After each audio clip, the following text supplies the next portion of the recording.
Garrett? Huh? You gonna put that? Oh, which end?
To make it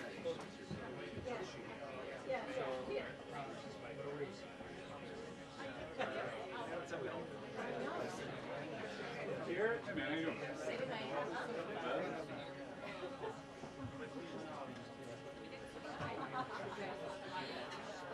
because they didn't plug it in on the wall, that's why.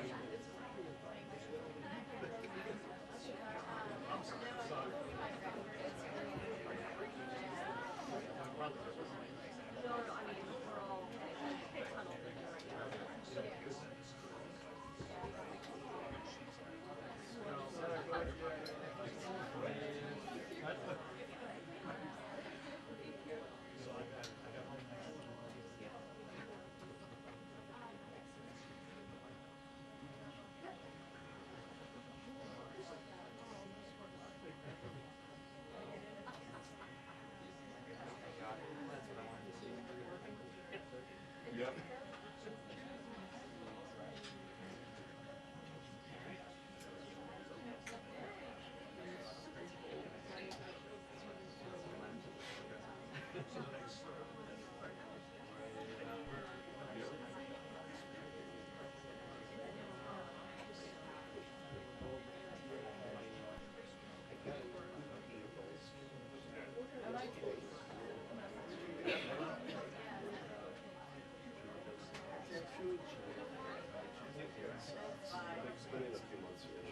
Okay, how long do you have your ad read?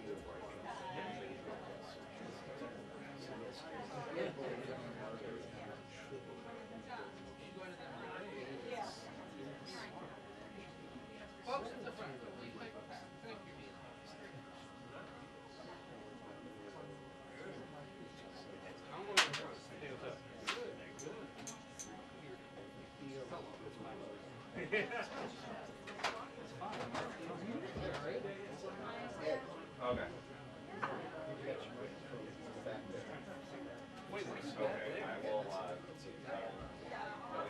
Oh, you should just keep doing a regular, like,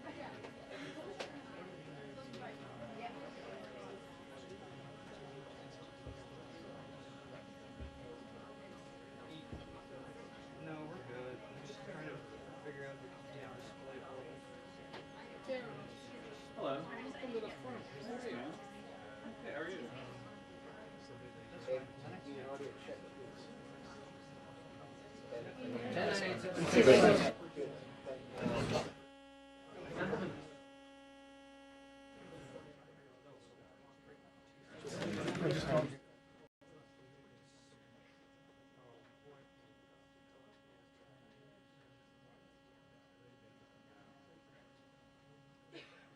Oh, that is, well, that's what I want to see right there. That's what I'm talking about. We are in business, sir.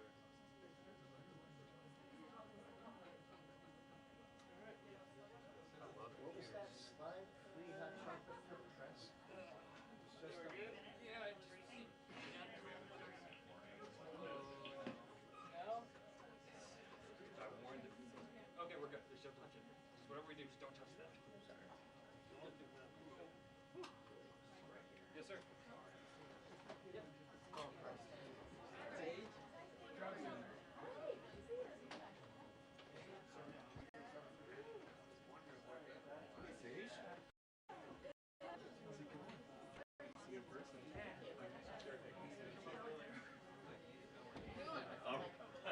No pressure.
Oh, hello. Nice to meet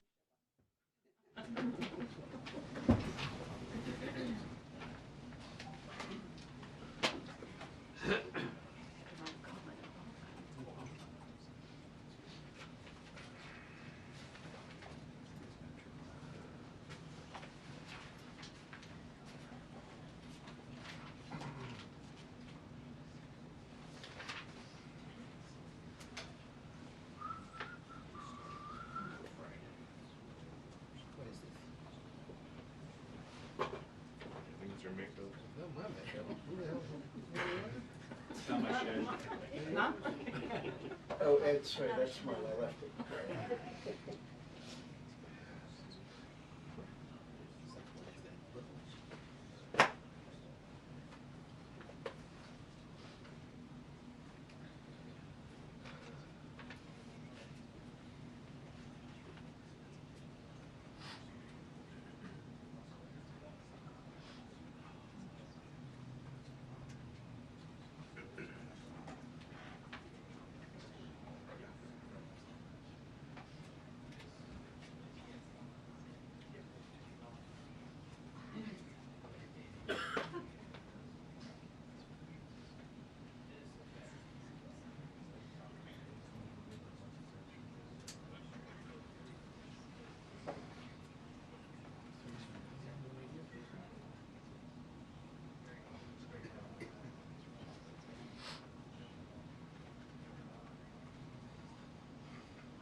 Good afternoon, everybody. Good to see you all. President Trump is in charge, and America is back. This week further demonstrated that the Trump effect is real. Over the weekend, Americans celebrated the return of American-Israeli citizen Keith Siegel and 2 Israelis who were held captive by Hamas terrorists since October 7th, 2023. President Trump and his administration worked diligently to secure their release and are committed to freeing all remaining hostages. Yesterday, as you all know, President Trump held his first foreign meeting at the White House with Israeli Prime Minister Benjamin Netanyahu. And as the president said, the bonds of friendship and affection between the American and Israeli people have endured for generations and are absolutely unbreakable. The president is committed to eliminating Hamas and securing a lasting peace for the entire region. The historic proposal for the United States to take over Gaza, announced by President Trump last night, underscores this commitment. Insanity is doing the same thing over and over again and expecting different results. President Trump is an outside-of-the-box thinker and a visionary leader who solves problems that many others, especially in this city, claim are unsolvable. We've already seen the results from President Trump's bold peace-through-strength diplomacy on the world stage. In response to President Trump's tariffs this week, both Mexico and Canada took immediate steps to alleviate the illegal alien migration and flow of deadly drugs, particularly fentanyl, into our country. Mexico's President Claudia Sheinbaum agreed to permanently supply 10,000 Mexican soldiers on the U.S. border who will be specifically designated to stopping fentanyl and criminal aliens from pouring into our country. And Canada's Prime Minister Justin Trudeau agreed to appoint a fentanyl czar, list cartels as terrorists, and increase resources to assist the 10,000 frontline personnel at our northern border with Canada. In recognition of these steps, President Trump paused the implementation of tariffs for 1 month while negotiations continue and final deals can be structured. Throughout the transition and during his inaugural address, President Trump made it known that the United States cannot and will not allow the Chinese Communist Party to continue with its effective and growing control over the Panama Canal. Following Secretary Rubio's successful first trip and visit there over the weekend, Panama's president said he will allow its participation in the Chinese Communist Party's, it will no longer allow the participation in the Belt and Road Initiative. That participation will expire. This is significant because Panama was the first Latin American nation to join Belt and Road and now becomes the first to back away from it because of President Trump. And to assist with the ongoing mass deportation effort, El Salvador's president has agreed to the most unprecedented migratory agreement anywhere in the world. Because President Trump is back in charge, El Salvador has offered for illegal aliens of any nationality facing deportation in the U.S. to be booked in his country's prison system. And finally, President Trump's envoy for special missions, Rick Grenell, traveled to Venezuela and not only secured the release of 6 American hostages, but Venezuela also agreed to accept the return of illegal alien Tren de Aragua gang members. All of these incredible victories prove how well President Trump's peace-through-strength approach is working. And the days of weak American leadership are over. In another success story this week, efforts to seal the border, halt the invasion, and carry out the largest mass deportation campaign continue at lightning speed. Customs and Border Protection has approximately 79 miles of new Guantanamo Bay yesterday afternoon out of El Paso. And who were some of the passengers aboard, you may ask? There were 10 members of the transnational gang Tren de Aragua on this flight. And overall, our heroic ICE agents continue to prioritize the removal of violent criminal illegal aliens in communities across the country. On February 3rd, ICE Dallas arrested a citizen of Nicaragua who has been convicted of sexual assault, strong arm, and lewd acts with a minor and sentenced to 15 years in prison. ICE Los Angeles arrested a Mexican citizen who has been convicted of lewd acts with a minor and sentenced to 364 days. And ICE Atlanta arrested a citizen of Mexico who has been convicted of homicide by vehicle and hit and run and sentenced to 6 months confinement. And ICE New York arrested a Venezuelan national and known TDA gang member who has a prior criminal conviction for assault in the 3rd degree, causing physical injury. Americans are safer every single time one of these criminals is arrested and deported from our country. On another important and ongoing topic, the Senate is working fast to confirm President Trump's exceptional cabinet nominees in the face of relentless media smear campaigns. As of right now, 12 members of the president's cabinet have been confirmed, most recently Pam Bondi, who, as you all know, I was just in the Oval Office for that swearing-in ceremony surrounded by Pam's lovely family, and we look forward to watching her serve as the Attorney General of the United States. According to CNN, President Trump is getting more cabinet picks confirmed so far than the average president in the modern era. Another success story. And we believe it's critical that Republicans in the Senate majority stay tough and keep their foot on the gas to confirm all of the remaining nominees as quickly as possible so we can continue President Trump's important work here at the White House and across our entire federal government.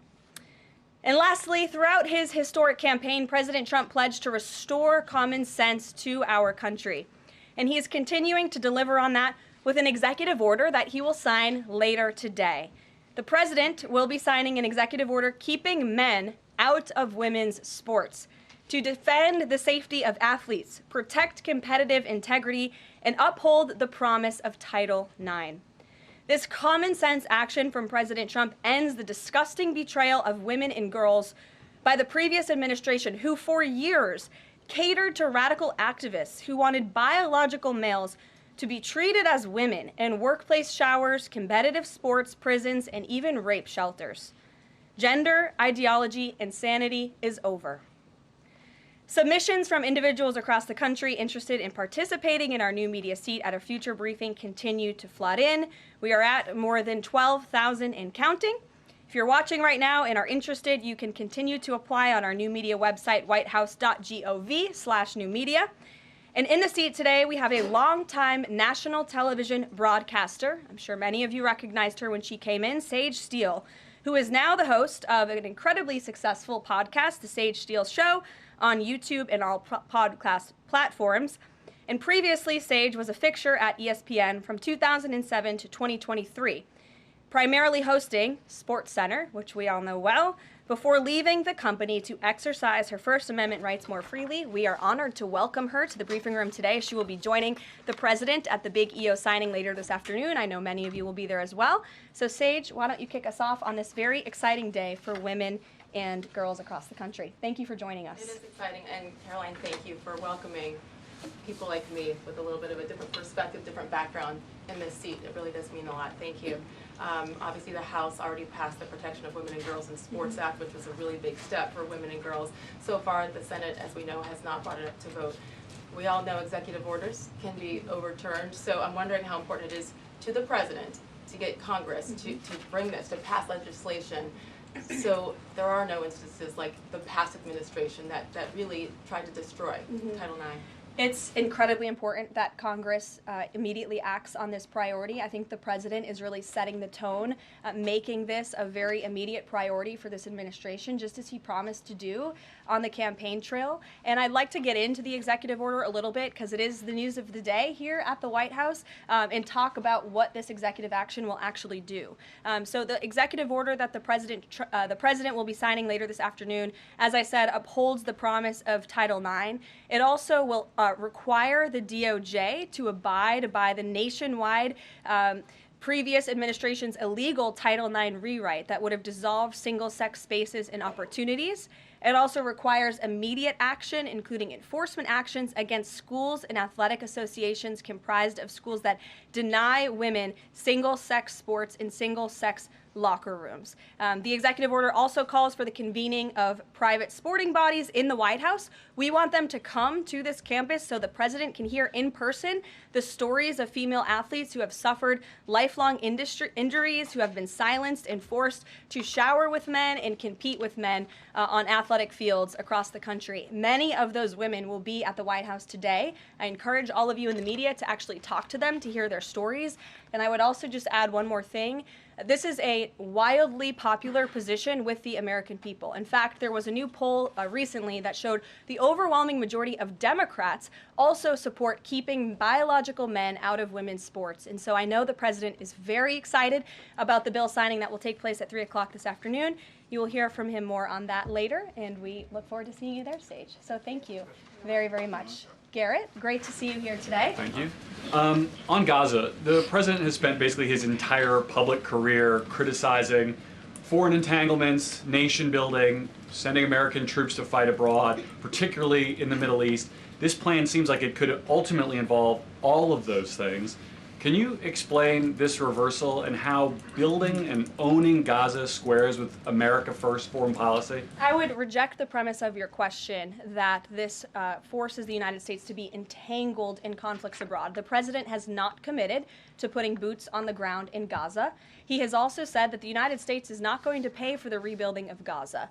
His administration is going to work with our partners in the region to reconstruct this region. And let me just take a step back here, because this is an out-of-the-box idea. That's who President Trump is. That's why the American people elected him.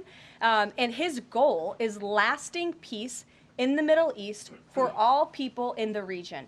And as I said in my opening remarks, we've had the same people pushing the same solutions to this problem for decades. And it's been made very clear to the president that the United States needs to be involved in this rebuilding effort to ensure stability in the region for all people. But that does not mean boots on the ground in Gaza.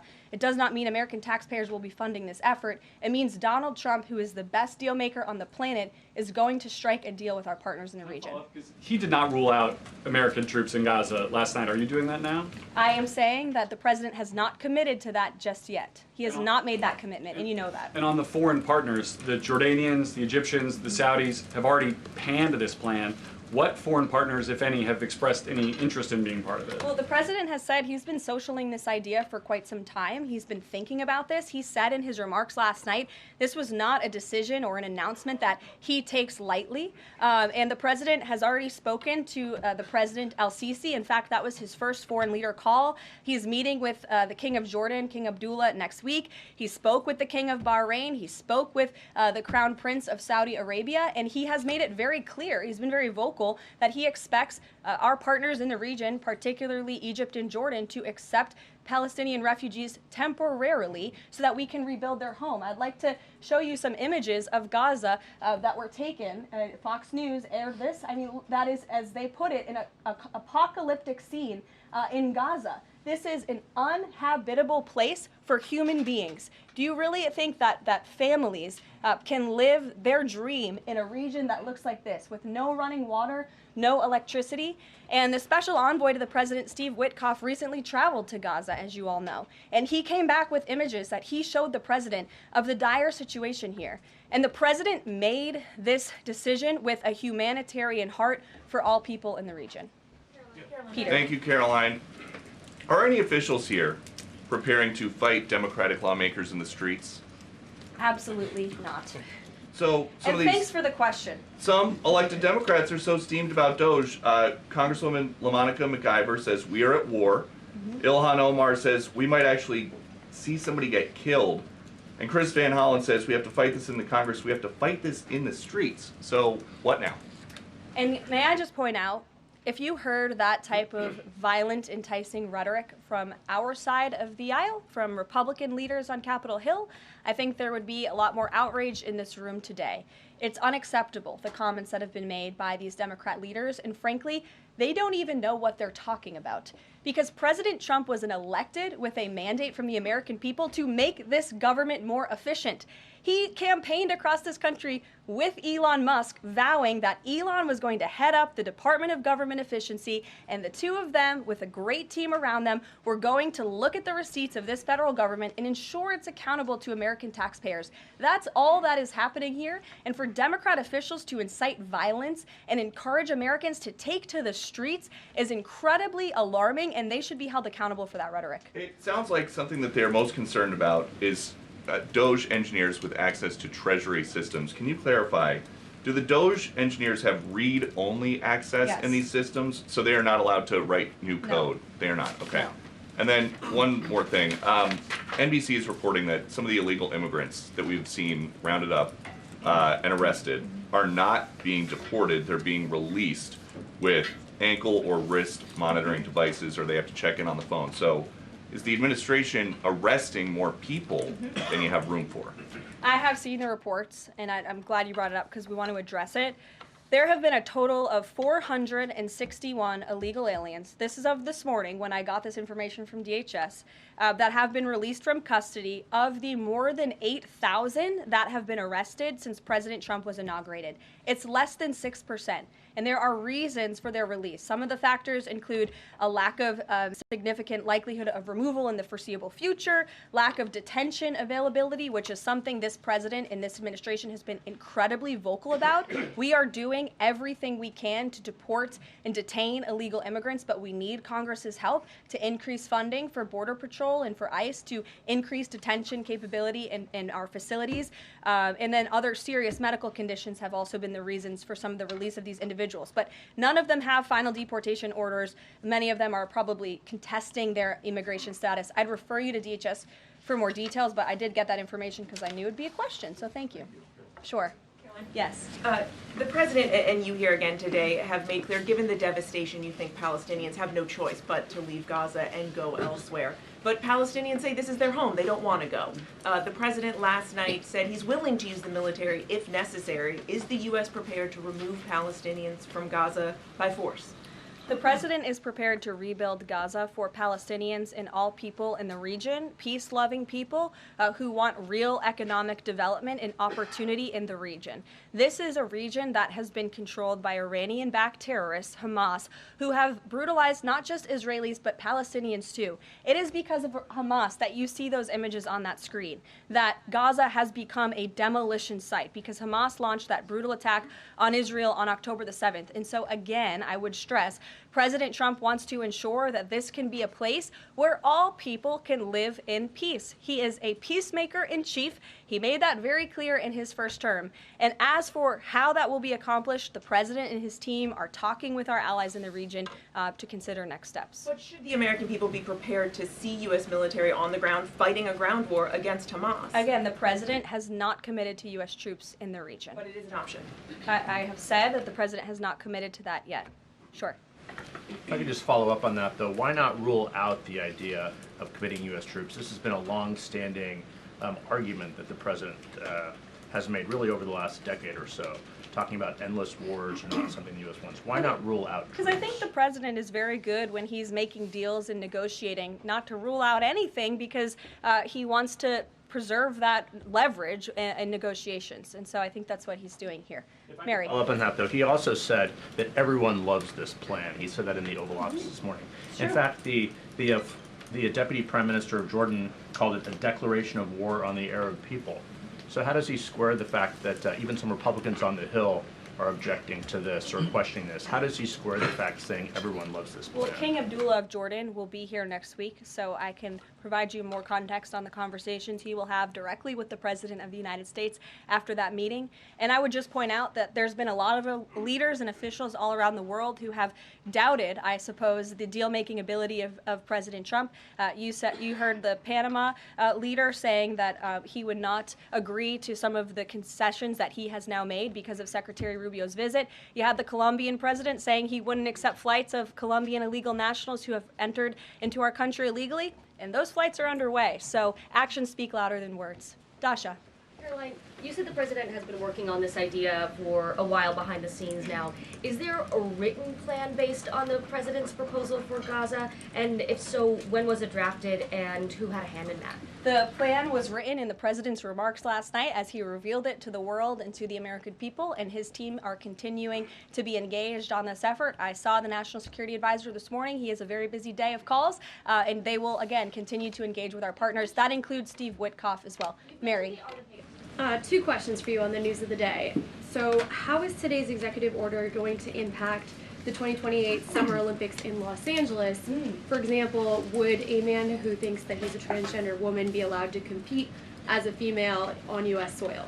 It's a very good question, and the president has actually mentioned this, that he does expect the Olympic Committee and the NCAA to no longer allow men to compete in women's sports. And I think the president, with the signing of his pen, starts a very public pressure campaign on these organizations to do the right thing for women and for girls across the country. Again, this is an incredibly popular position. There have been many notable female athletes who have had the courage to speak out against some very powerful institutions in this country. They deserve to have a voice and a say. The president is bringing their voice to the highest level at the White House this afternoon, and he expects these organizations to comply with this federal executive order that he'll be signing today. Thank you. And one more on media coverage of this executive order and the topic in general. What's the White House's view of framing that calls men transgender females or similar rhetoric coming from organizations like the ACLU and GLAAD? Well, it's been very clear. The policy of this administration is that there are only two sexes, male and female. Pretty simple. Brian Glenn. Yes. USAID has gotten a lot of attention the last couple of days with some of these bizarre things that we've been, taxpayers have been funding. Now it looks like there are a couple media outlets that have been dragged into this conversation as far as USAID funding as well. Does the president have any comment on that? So upon coming out here to the briefing room, I was made aware of the funding from USAID to media outlets, including Politico, who I know has a seat in this room. And I can confirm that the more than $8 million taxpayer dollars that have gone to essentially subsidizing subscriptions to Politico on the American taxpayers' dime will no longer be happening. The DOJ team is working on canceling those payments now. Again, this is a whole of government effort to ensure that we are going line by line when it comes to the federal government's books. And this president and his team are making decisions across the board on, do these receipts serve the interests of the American people? Is this a good use of the American taxpayers' money? If it is not, that funding will no longer be sent abroad, and American taxpayers will see significant savings because of that effort. Thank you. I'd like to give some love to the back row. I've heard that unfortunately they haven't been called on in years past. So Reagan, why don't you go ahead? Thanks, Caroline. The WHC announced that comedian Amber Ruffin, who has called the president a toddler with his pants pulled down, will be the entertainment for this year's Correspondents' Dinner. Does the White House have a reaction to this choice, and will the president be attending the dinner this year? Certainly an interesting choice. I have the president's invitation on my desk. I have the invitation for myself on my desk as well. Haven't talked to the president about it. When he makes his decision, I will let you all know. But definitely an interesting choice of the comedian. I'll talk to the boss about it and see what we decide. Sure, go ahead. Caroline, in the back, Yes, thank you, yes. appreciate it. On the executive order set to be signed today, you said that this will be enforced. Can you spell out for schools and the public how exactly the administration plans to enforce this, even at the local level? And on top of that, there are human rights groups who say that this could expose kids to discrimination. What is your response to that? I think kids have already been exposed to discrimination, especially young women and girls who have been forced to shower in locker rooms with biological men, who have been forced to compete on playing fields with biological men, which is incredibly unfair and unsafe, and again, an incredibly unpopular policy with the American people. As for the actions that this executive order takes, I already laid those out at the beginning of the briefing. I'm happy to give you a copy of this fact sheet so you can let your audiences across the country know. What's your message to schools who don't comply with this? They should, because it's going to be federal law in about an hour and a half. So your colleague to your right, to my Thanks, left. Caroline. Yes. Taylor with Spectrum News. You talked a bit about DOJ. Elon Musk is currently a, quote, special government employee who also owns companies that have billions of dollars in federal contracts. You said earlier this week that he has abided by all applicable federal laws, but what steps is the Trump administration taking to address that conflict of interest? The president was already asked and answered this question this week, and he said if Elon Musk comes across a conflict of interest with the contracts and the funding that DOJ is overseeing, then Elon will excuse himself from those contracts. And he has, again, abided by all applicable laws. In the back left, go ahead. Trade advisor Peter Navarro, when asked about the External Revenue Service today, said, quote, we're going to collect a lot of tariff revenues and we're going to get tax cuts out of it. Is it the official position of the White House that tariffs will lower taxes for Americans? The President has always been clear that he believes tariffs are a tax on foreign nations, and he's committed to cutting taxes for the American people here at home. He also believes tariffs are a great revenue raiser for this country, and that's exactly why he has committed to the creation of the External Revenue Service, which I think is a phenomenal idea. We'll just go down the whole row. Go ahead. Tom Bateman with the BBC. Can you confirm that under the President's plans for Gaza, any and all Palestinians who want to stay in Gaza on their land will be allowed to do so? I can confirm that the President is committed to rebuilding Gaza and to temporarily relocating those who are there because, as I've showed you repeatedly, it is a demolition site. There is no running water. There is no electricity. The President wants these individuals to live in peace. He is committed to doing that with this very bold new plan, and we will continue to keep you apprised of updates as we receive them. Ed Lawrence, that's not go an ahead. answer. Yes, go ahead, Ed. I appreciate it. Thank you. So now that the President Trump's policies are starting to take shape, how long will it take to cycle through and get some of the actual prices that Americans are paying to come down? Prices at the store and at the grocery pump, across the board, sure. Well, the President is doing everything he can, obviously, to reduce the cost of living crisis in this country as quickly as possible. That's why he signed a litany of executive orders across the board in the first couple of weeks here. He declared a national energy emergency. He committed to cutting 10 regulations for every new one on the book. As you know, working for a Fox Business-related outlet, deregulation and energy independence are huge drivers of reducing inflation in this country. And I think Americans can be assured by the results President Trump had in his first term, when again inflation was 1.4% when he left office. Is it months or is it a year? And will Americans have the patience to wait for it? I don't have a timeline, but the President is doing everything that he possibly can to reduce cost of living for Americans at home. Phil Wegman. Thank you. Is it worth risking the life of a single U.S. Marine to turn the Gaza Strip into the Riviera of the Middle East? Phil, I'm not sure why you're asking me that question because I've already said the President has not committed to sending Marines or any boots on the ground in Gaza. We'll bring it to the front row. You're holding out Ed the possibility? Good to see you again here in the front row, Karoline. Two things. On today's announcement, Title IX, if he scales back the Education Department or moves to shut it down entirely, what entity will enforce Title IX? As of now, this will be enforced through education, through Title IX. If the abolishment of the Department of Education continues, which, as the President said yesterday, it's something his team is looking at and considering. It's something he talked a lot about on the campaign trail. Then, of course, we will look at additional maneuvers to ensure that these very important policies can be implemented. Okay, so the education abolishment thing's still on the table. Title IX. The President talked about it yesterday in the Oval Office, and he has good reason to talk about it. I mean, look, our education system is failing students in this country. The Nation's Report Card, I brought it up in my remarks last week, it shows that fourth graders are not reading at the level they should. I believe it was 40% of them are proficient in reading. As the mother of a child, I want an education system that helps my child read and write, teaches him math, nothing else in the classroom. And the President is wholeheartedly committed to we can make academia great again in this country. One other quick Deanna. one, Caroline. Oh, thanks, Caroline. Does the President, is he looking at offering anything to these Arab countries that take in Palestinians? Is he willing to give them anything in return?